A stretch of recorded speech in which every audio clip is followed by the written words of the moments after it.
What's going on, everybody? Brandon from Awaken Instincts coming at you with a deck profile today. I'm going to be going over Gotenks Maidens today. This deck was supposed to be a fun deck, but ended up being really strong. So we're playing Gotenks leader. You guys probably know what he does by now. I'm not going to go over the leader too in depth, but one important thing to note is our opponent's leader can't attack our battle cards. So that's one of the main reasons why I chose this leader for the deck. None of the new Universe 2 stuff is leader locked to a specific leader, so I wanted to pick the best generic green leader that we could. So I thought Gotenks was a solid choice, especially with the permanents. It adds some additional lockout effects. So that's mainly the whole point of the deck. We like to put a bunch of lock effects on our opponent, make it hard for them to play the game, while we wipe their field and swing with big ol' 30Ks. So that's the leader. I'm going to go over the basics of the deck. So start off, some of the more generic stuff that's not Maidens related, just good green stuff. So first of all, we've got the Unison. Our leader awakens when we have a Unison with specified 2 in play. So I decided to go with Vegito. We're not running any fusions in the deck, so you don't get to draw off his auto, but that's okay. He's still a +2 Unison, which is really strong. And the fact that we can give all our cards revenge. We play blockers in the deck, so in Dormant Potential, we can easily lock out our opponent from attacking. And Frieza, obviously, to go along with the Unison. Just really solid green package for the deck. And also the -7 is pretty back-breaking if you can pull it off. So let's get into the Maiden stuff. We're playing 4 of the new Ribrianne, 3 Zarbuto, and 2 Kakunsa. So this is our 1-drop package. Ribrianne is the main one. We really want to see her turn 1. If we can get lucky and stick her turn 1 and she can stick around till turn 3, that gives us our most optimal play line. It's tough, you know, once decks figure out what this deck does, they won't let you do it. But if you can, it's awesome. Zarbuto is great because we can awaken when we play our Unison, but we're stuck at 6 life, and sometimes we want to get down to 4 so we can use our super combo more efficiently. He's searchable off Ribrianne, so he's also a good 1 energy play, and also just double strikes.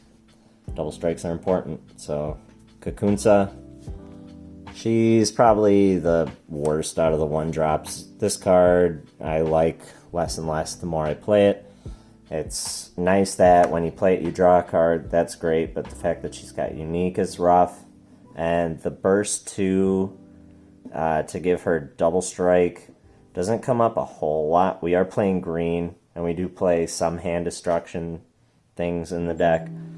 And, you know, we don't want our opponent to have a ton of cards. We're not playing slug, we're not giving them cards. So it's not too often that the burst 2 comes up, but it's still a 1 energy draw card, and it's a target off Ribrianne. We want to make sure we don't whiff off of this. So threw her in there. So those are our 1-drop Maidens. And with Ribrianne, our main target to play is Jimmy's.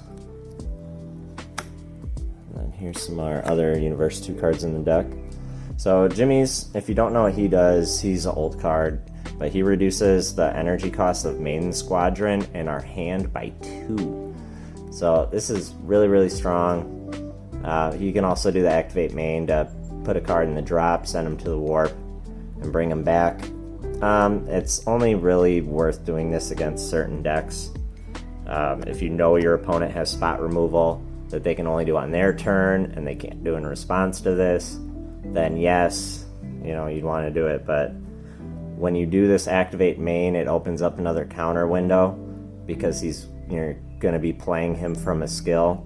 So you got to be careful with that. Rabanra, he's just a free blocker that we can play as long as we have a Universe 2 out, and we play a ton of Universe 2 in the deck, so it's really easy. He can get revenge from the Unison. And then Rosie, She's another new card. She's a 3 energy deflect. She's really good against blue specifically. If they've got a Unison out and you know that your big plays are just going to get bounced back to hand or whatever, you just play Rosie instead. Rip 2 cards out of their hand and take 3 markers off their Unison. It's a pretty solid card. So, but important to note, she only gets her effect when you play her from hand, so do not think that you can play Ribrianne 1-drop into this to get her effect. Unfortunately, the card would be a lot better if it could get that effect, but Amanda doesn't want this deck to have too much fun. So we reduce our mains by 2. So the important thing, we like to play these guys. Well, this guy and this girl. So Zerline and Ribrianne can become 3-drops, and if you have 2 Jimmies on field, which is actually doable in the deck, they become 2 cost. So they do have 2 specified, so they can't go below 2, but they're still really, really, really strong. So Zerloin, when you play him, you get to play something from your hand with an energy cost of 4 or less. And when your opponent attacks with anything, you can KO him to put a lock on your opponent that they can't attack with battle cards for the turn. And then when you do that, you get to play 4 or less in your drop with its skills negated for the turn. So this card opens up a lot of really cool avenues. If you have Jimmy's out, he's a 3-drop. So you play him for 3, and you can play something in your hand, 4 or less. Ribrianne will be a 3 cost in your hand.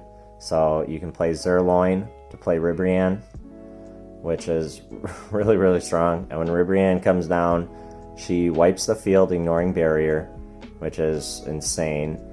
And she's a 30k triple strike, who's also a deadly defender. And the way the permanent reads is that it says if she is in rest mode, your opponent can only attack this card. So that's important to note, because if you have 2 of these on field, that means your opponent cannot attack at all with anything, period.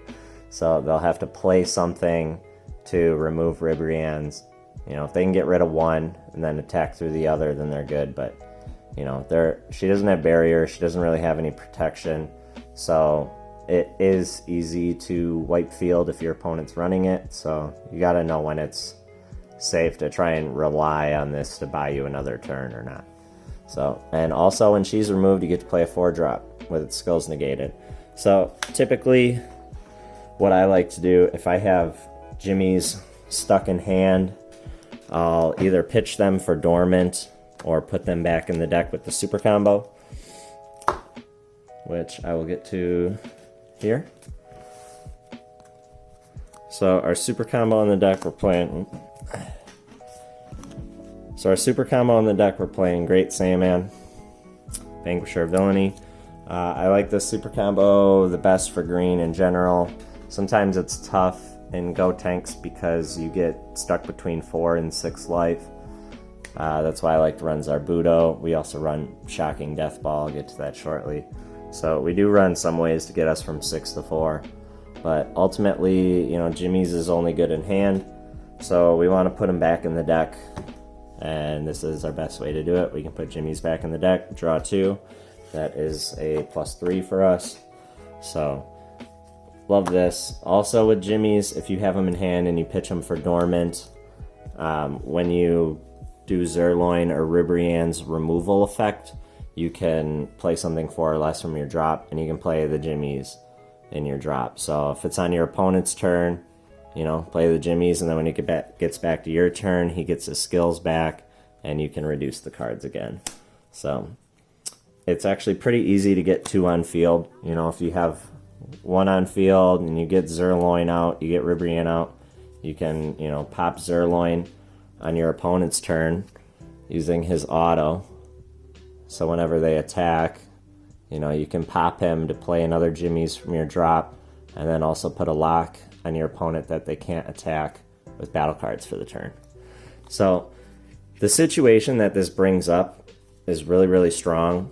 So between our leader saying that our opponent can't attack our opponent's leader can't attack our battle cards, Ribrianne will come down and wipe the field. So all they'll have left is a Unison if they have one, and we have plenty of ways to deal with Unisons in the deck. We can just pay 1 green with our leader effect to do his first effect, and just take a marker off, just like that, and then swing at it. Ribrianne, triple strike, 30k. She swings into a Unison. There goes 3 markers right there. So it's really, really strong. It is answerable. All they have to do is play something to wipe your field, and you're in a world of hurt. You just paid all this energy and got nothing to show for it anymore. So you do have to be careful. But with Ribrianne wiping the field, your opponent will have no battle cards on field. So they'll have to play something. And if they play a battle card, typically we'll still have our Unison out, and we can just, play Frieza to pop whatever they're going to play.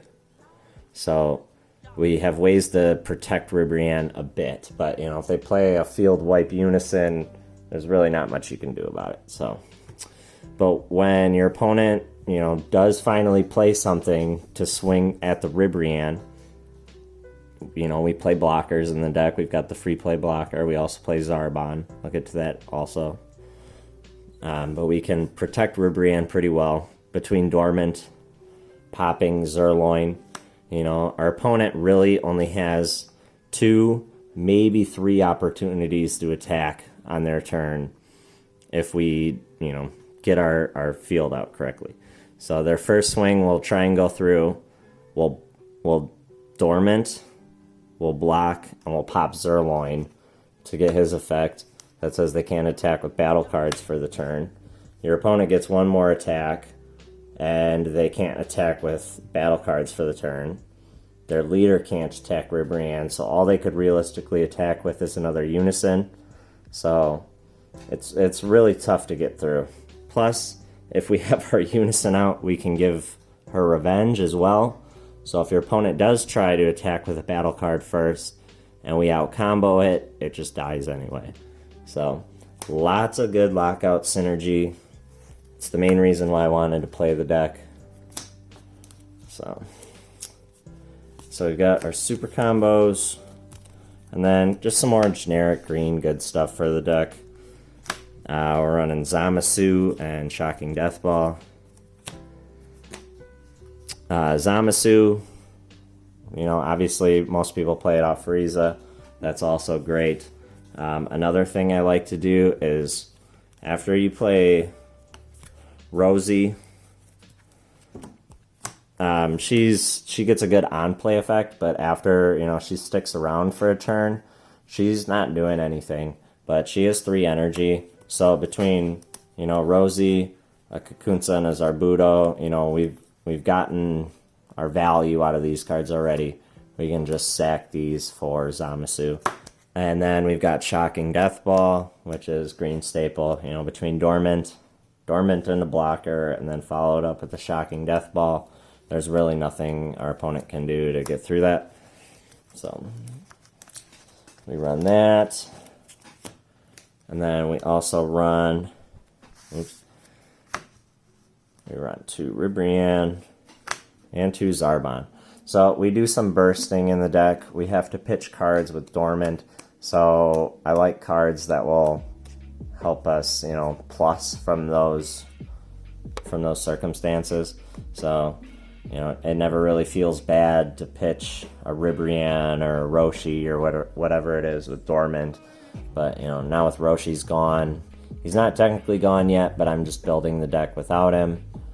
I like to plan, I don't like to hold on to the past. I'm going to try and move forward and adapt and go forward. So these guys are just, green staples. And then our last 2 cards in the deck, single Kai and a single Kai. So double strike, sometimes we just got to finish off the game with our leader, with our Unison, throw a double strike on.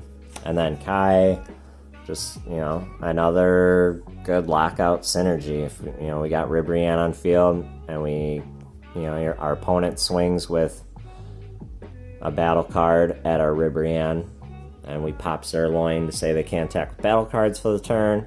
and then we use Kai Effect to play her, then they literally can't attack with anything. They can't attack with leaders, unisons, or battle cards. So it's, it's a very convoluted baby hatch secret rare, but it's really good in the deck. Plus it's a 40k body on board that can wipe field. So that's the deck profile.